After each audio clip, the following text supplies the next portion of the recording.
So, George, this podcast is all about how to win in sports off the pitch and in the boardroom. How do you classify winning as it relates to business and sports business through your years in the industry? I think it's building great companies that, transform over time and doing it in a good and honorable way. I think you want to do things in an honorable way and build great companies. And now you've been in the industry for a long time, in different very senior and impressive roles with IMG and IMG College and with NASCAR beforehand. You launched Bruin Capital in 2015 from memory. Just talk us through what Bruin Capital is today. What are some of the key, portfolio companies you have in the business and some of those exits, which I can list off, but I think you're probably best placed to talk about them better than I am. So Bruin provides services to the industry on a global basis. We own 9 companies today. I roughly have 4,000 employees. We operate 107 offices in 73 cities around the world. And I just realized the only continent where there isn't an office in our portfolio companies is on Antarctica. So I'd say we're pretty global. 75% of our investments are headquartered outside the United States. So again, obviously, I'm from the U.S., but in 9 years at IMG, we really have a very global company. Not exclusively tech, but lend a little bit more to tech because technology is disrupting everybody's life, and sport is no different. And so a little bit more on tech, but not exclusively on tech. Well, out of interest, why the focus, or I don't know if it was the focus or it's sort of just fallen that way, but why companies outside the US seem to be the mainstays of the portfolio? Yeah, I think, we kind of fell into it a little bit.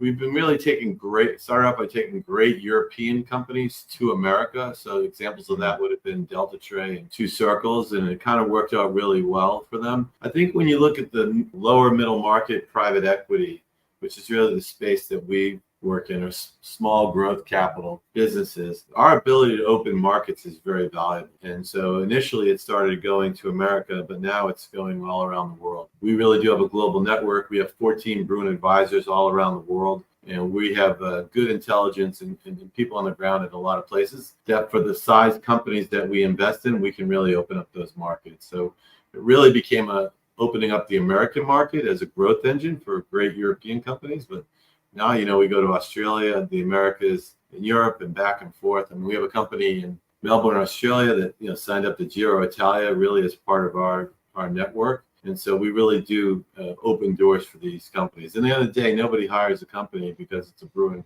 Capital company, but we do get people in the doors, and it's worked out well. And so when you're looking at some of these companies to bring into the portfolio, you're looking at a lot. You don't just pick a few and make a major investment in them. It's quite a big process from what I've understood in our previous conversations we've had before, George. Just talk us through, how do you get to a tipping point with a business where you decide that you're going to pull the trigger or make a key decision with one of these portfolio companies? What are the things you're looking for that give you the right winning formula with them? There's 2 things. One is, do I think this company has growth fundamentals? Do I believe it's going to grow?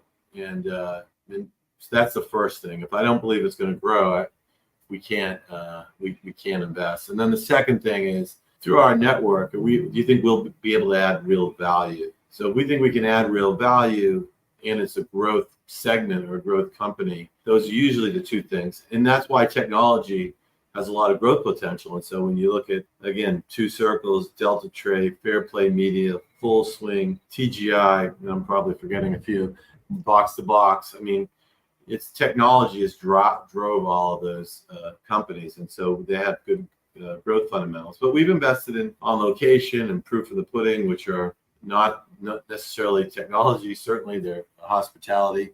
But we felt in those cases that we could add a lot of value. So, and those companies had real potential to grow. So it's the potential to grow, and then the potential for us to make a difference by opening up a new market for that company. So you have a lot of great companies. I take Delta Tray. I thought was a great company, had a great product offering. We brought it to America. The Two Circles had a good product offering, translate well to America, but it's hard to break into America, right? And so I think we were able to be helpful there. Absolutely. So, Chris, I want to bring you in on this and I want to dig into this a little bit further, because this podcast, this series is about how to win in the industry. And I do think not only making decisions around business, but just generally making big decisions in the boardroom, in major settings, can be a really tricky environment for some people who are in leadership roles to go, do we make this key decision and invest into this technology, work with this third-party company, make a major investment in this business. Chris, from your point of view, when you're working with all these clients in and around not just sports but outside in many different industries,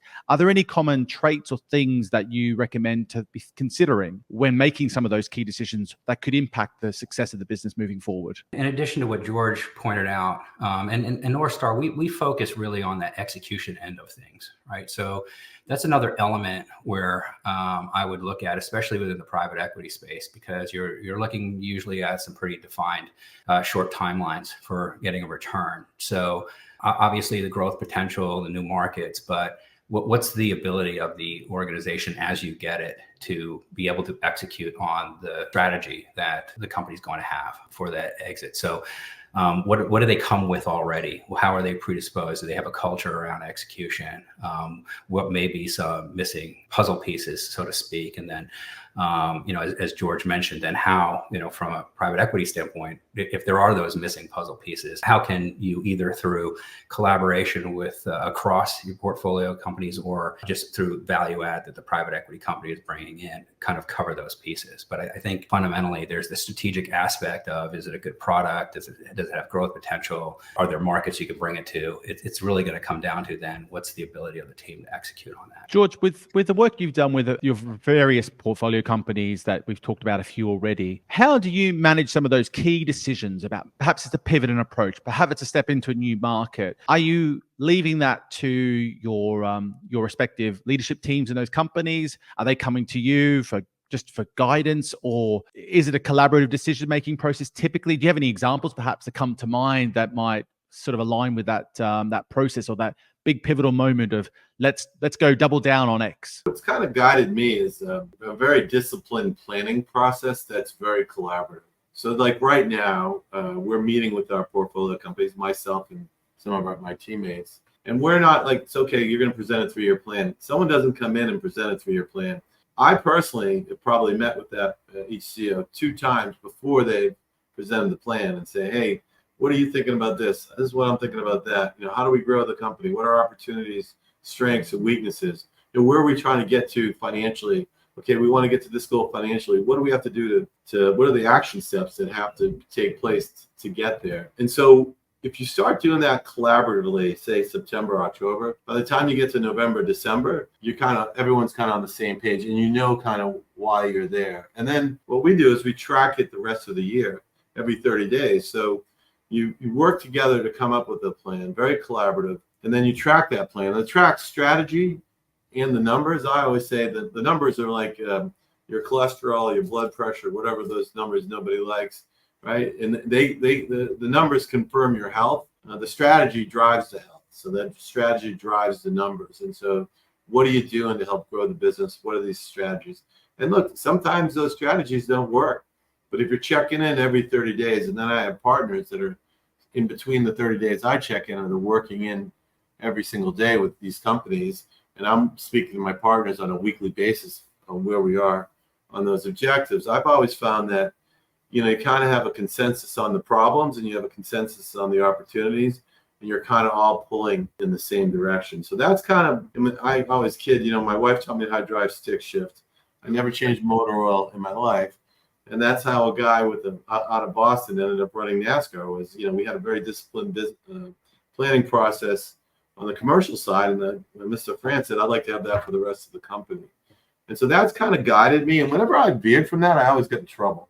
So like that's kind of if you said like, what's the secret sauce? I think that's really kind of the secret sauce. And we're better at it this year. We're not as good every year. What I like about this year is, we're in there with, like, I'll give you Fair Play Media is one of our companies, London based. And, 3 weeks ago, I did a 2-day offsite on every aspect of the business. It was me, the CEO, the CFO, and my partner. Well, they're gonna come back in a couple of weeks and do some more research, give some more thoughts, and then by December we'll have a plan we all agree with. And I found that to be pretty effective. So lots of planning involved, but things can start to go awry along the way. Your regular check-ins makes a lot of sense. When do you have to really, is it pull the ripcord or pivot away from that approach when because you're talking about sort of year-long windows here, George, by the sounds of it. Have you had any instances where you've had to, well, this where we're going, this is going pear-shaped, this is going the wrong direction, we've got to completely take a different approach now? Or has that not been necessarily a problem? You've been, because the planning's been robust enough that you haven't had that sort of issue come up? We have issues all the time. I don't know how many issues we have. We got lots of issues. But I think you're addressing those on your check-in meetings, and you're kind of adjusting, or, as an entrepreneur would say, you're pivoting. Pivoting, it means is you're changing, midstream. So yeah, we're changing midstream all the time, but you're checking in. So we hang out where the opportunities are and where the problems are. And if we can't be helpful and we're not needed, we're happy not to. But yeah, no, absolutely. You're always pivoting. Things don't always work out the way that you think. You might have a good idea, but it's executed wrong. Or you might have a bad idea, right? And so, obviously, you want to have a great relationship with the CEO, and you want the CEOs to really lead and us to help. Chris, George makes a point about balancing out whether it's the strategy or the execution. That's the problem. And you've talked about that you focus a lot on execution. How do you diagnose that? Because I think everyone has that challenge to work out. I can think of a dozen examples that I've had in the last year or two where I'm like, was that a good idea that's just been poorly executed, or was it a bad idea to begin with? How do you diagnose that when you're looking at any sort of instance that I could think of? Is there a particular playbook on judging something in the business that might be needing to be adjusted? Yeah, I think like anything, there's some guidelines. There's not always a one playbook fits everything. So I think it's really how you set up. It kind of comes back to the data. Set up, how you're measuring things. And, there's a lot of discussion out there where it's kind of like, oh, it's about strategy or it's about execution. But it's about both, right? They should be equally kind of looked at. A lot of times it's looked at like the big coin is the strategy, and then like the little other side of the coin is the execution.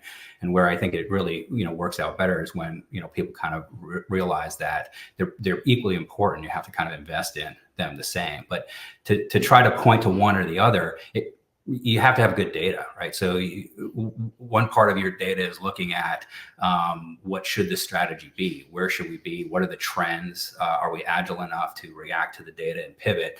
And then the other side of the data is what are those execution metrics that you can set up to indicate whether or not you're executing on things the way that you want. And so again, there's no one size fits all. But if you set up your metrics that way, then it's just like anything else. You're monitoring them, and if you're not getting the results you want, you can look at, well, which metric seems to be lower than or not what we want, and then you can kind of delve into there, right? And then kind of each metric has a way to fix it, right? There are things that you do. If it's this, then this is what we want to focus on. If it's that, then we focus in these areas here. So I think that obviously being data driven, but having a wide range of metrics that can give you the information that you can make a informed decision on. Well, is it the strategy that's wrong, or is it maybe the way that we're executing it?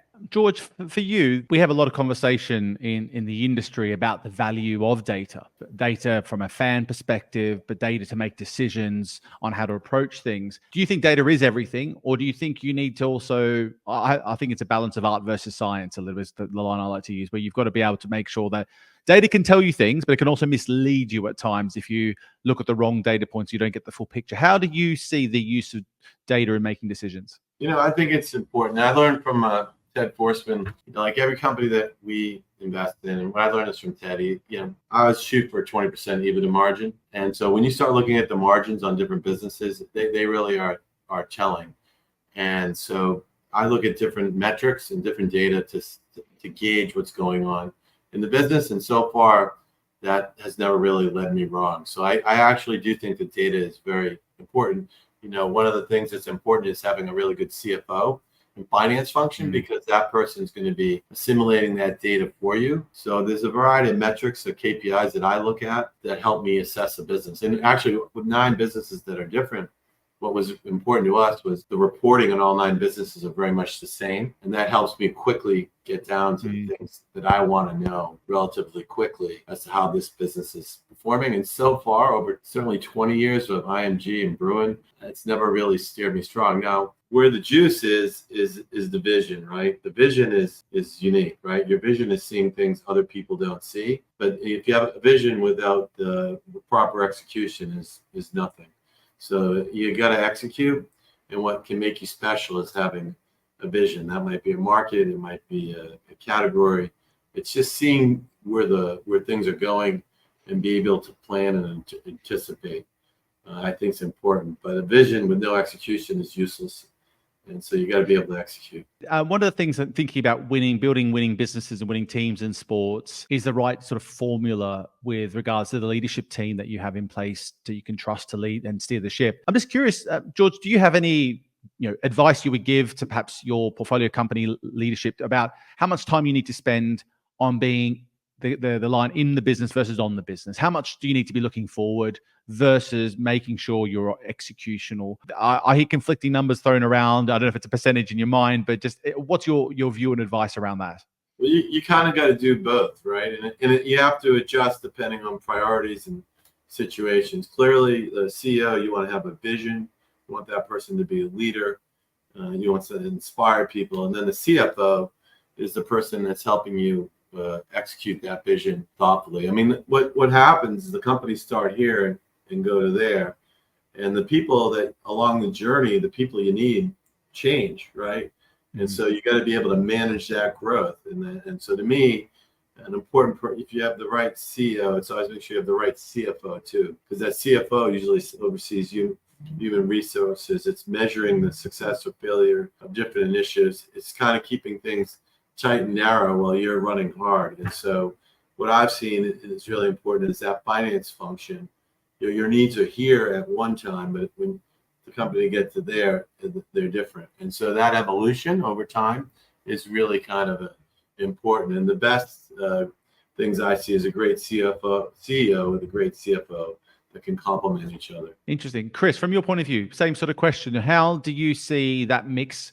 Is there an optimal one that you would recommend or suggest to anyone, and even whether it's through your own personal view or the work you're doing with your partners and clients? No, I mean, I think it really comes down to leadership, right? And so from a leadership standpoint, you want to be at the kind of what we would consider like the decisive point, right? So where do you need to be? Where do you need to focus your effort? You have a team around you, and you need to be able to set that vision and empower them. But you're going to have potential differences in performance, different issues that they're addressing. So being able to put yourself in the right spot where you can make the most impact is I think just totally falls, on the leadership, and that is a leadership quality, right? Know where you can make the biggest impact. I also wanted to reinforce, something George was saying in terms of the team, because as you mentioned, the team's going to evolve, and the needs of the team are going to evolve. So if you're being vision focused and you're looking at what, at any given point in time, those kind of critical success factors are and what dynamics are needed in order to drive what you need at that time. Well, the team composition, both the way it's organized and even the people that are on the team, is going to evolve as well. So being able to kind of keep those aligned, and being able to assess, and it does come down to data as well. What types of skills do you need? What type of culture, behavioral types of aspects, cognitive type of aspects of your team, and being able to kind of keep those aligned as you're moving. Because the team that you start with, some may go all the way, but chances are it is not going to be the full team that you end with in really anything that you do. So you kind of have to pilot that as well. So to mitigate some of those challenges, I mean, some of the companies you have worked with, George, and have even in the portfolio today, are great at providing expertise and skills and other things to sports organizations to help them be more successful in operating. And the ones I think about is like the Two Circles and Delta Trays that you've successfully exited from, where they add a huge amount of value to the industry, and quite often are bringing expertise to the table they don't have within. How do you, make the decision? Say, put yourselves in in the seat of one of these companies, whether it be in sports or whether it be just one of the companies that you work with, George, or even your own. When do you decide you have to actually look for a third party to help you take the next step with your business? Because I think that's a tricky bit. Is some people try and work it all out themselves, and they can lose a lot of time versus getting expertise from outside and try and solve it on the cheap. What's your view, George, on how to look at that, whether from your own lens, I guess? Well, I think it's funny. We've used different consultants over time to help us assess the situation. And it can be two things. It could be assess an opportunity, or it could help to assess a problem. And I think it's sometimes very healthy to have a fresh set of eyes in there to take a look, and they're going to see things differently, and they're going to have a certain expertise. So that's something I think we've used at various times in various situations. That's very, very, very helpful. The one thing you have to do when you're in my chair is you got to make sure that the manager team buys into that. And so that's the one thing, because I'm not going to be able to work with that company. The management team is. So what you have to convince the management team is, hey, listen, we're behind you 1,000%, but you have this opportunity over here. And, we don't think you're going to be able to get to that opportunity without getting some outside help. Why don't you hire this firm? You can manage them, you work with them, and then you tell us what you learn. So that's getting the buy-in from the CEO and CFO and the portfolio company is important. But absolutely, I think getting outside help on opportunities and problems, as you said, one, it gets solved faster. It's a little more expensive, but the expense is usually paid off threefold if it's the right situation in terms of the right consultant, and then the right opportunity or problem being solved. What's it worth? It's worth a lot. Hey, Chris, the same sort of question for you, really. I mean, obviously you work with different companies in that sort of guise. When do you think is the right time, or how do you get people to realize that's the thing they do need if they want to take the next step? Because often I think it can be a hindrance for a lot of companies. Yeah. So we are the third party in that discussion there. So, well, I mean, there's a particular actual private equity company that we worked with who had purchased a new or had acquired a POS product company, and they were essentially a team of engineers that had a decent product, but in order to scale, they were really looking at having them kind of be able to build out full kind of professional services team, customer success teams, and really take that to scale. So. When I got involved, I think the key thing is, there's a goal that the private equity firm had that we were helping them achieve.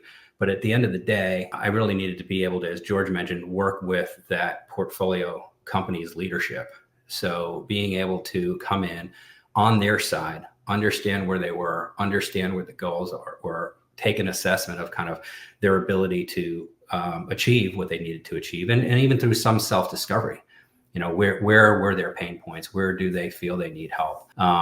And get that alignment rather than feeling like it's kind of top down being forced on them. Going through that process, able to highlight areas for them where it makes their life easier.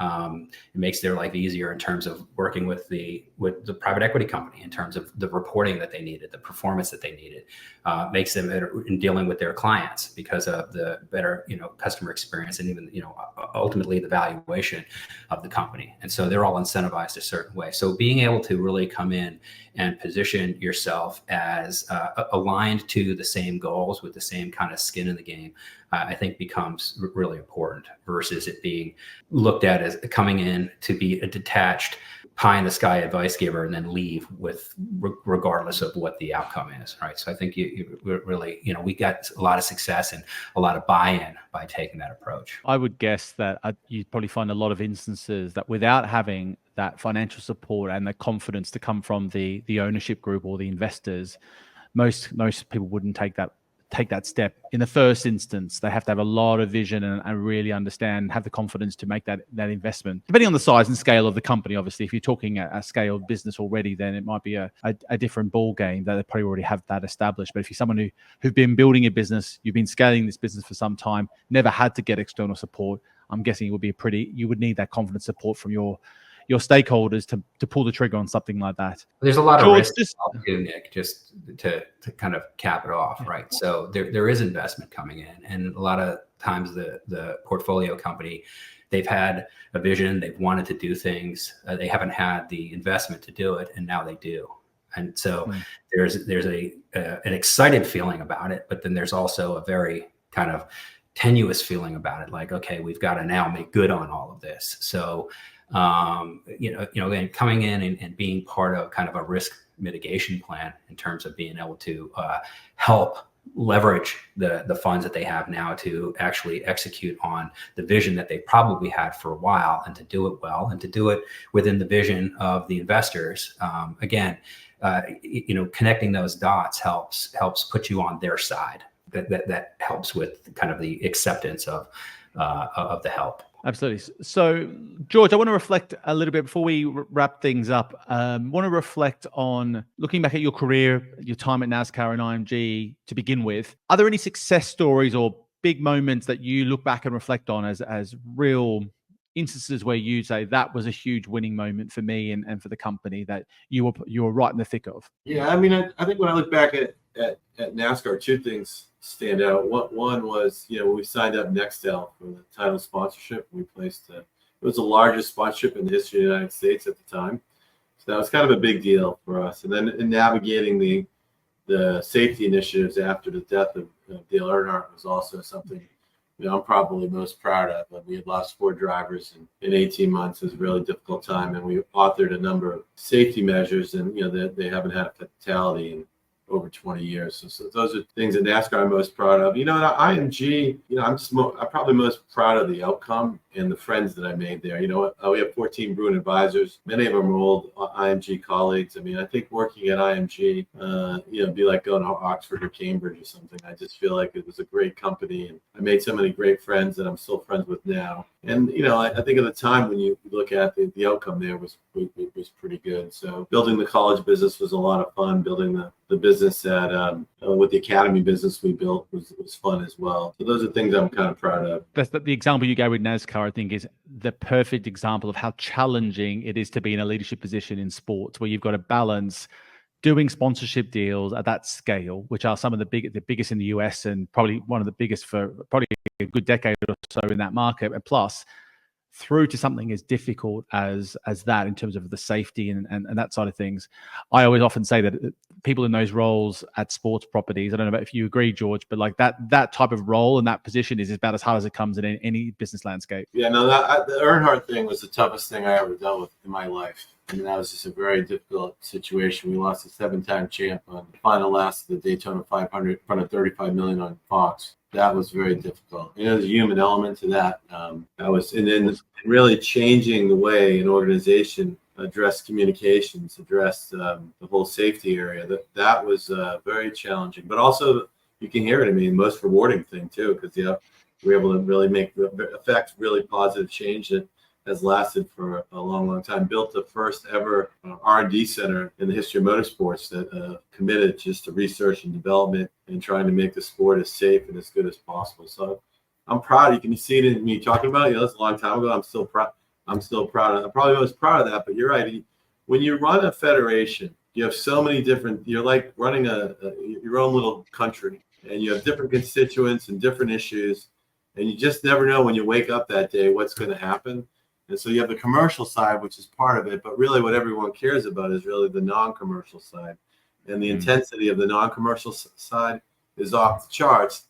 However, you're happy that it's off the charts because that's what drives the value and the interest in that particular sport. And that's what makes it so special, and that's what makes it so fun. Absolutely, well said. Now, looking to Bruin, you've been running the company for nearly 10 years now. I was almost thinking about it before coming in, thinking not that it was still a new business, but it was relatively early in its journey. I mean, nine years in is not an early time in many businesses' journey, particularly in this day and age. What have been some of those real success stories? I mean, you could list off obviously all the different businesses you've successfully raised and exited from, but are there any couple that really stand out as a milestone or a success story that really jumps out at you? Well, you're kind of proud of everything, right? I mean, I'm proud I started this thing from a Regis temporary office. I didn't even have an assistant to help me answer the phone. And, here we are today, like I said, 24 countries, 6 continents, 4,000 employees, 9 companies.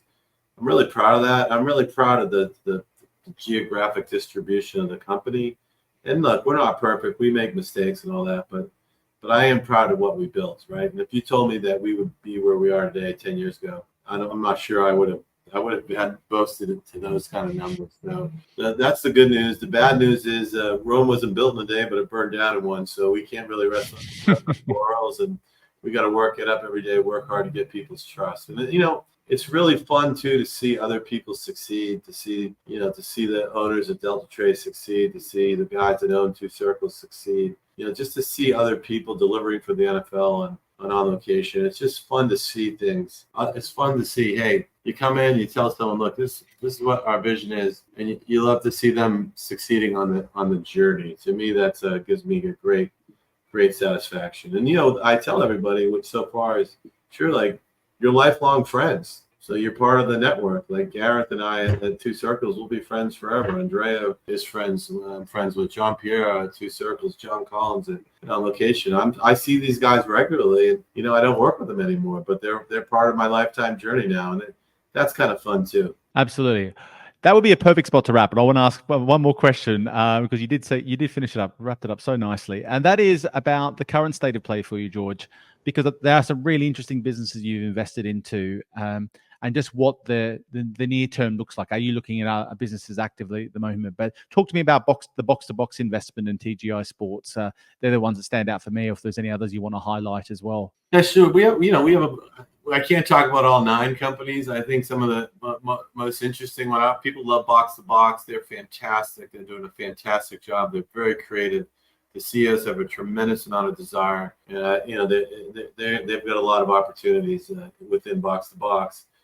Because of all the programming with the streamers. TGI, when you think about virtual signage, what does virtual signage mean?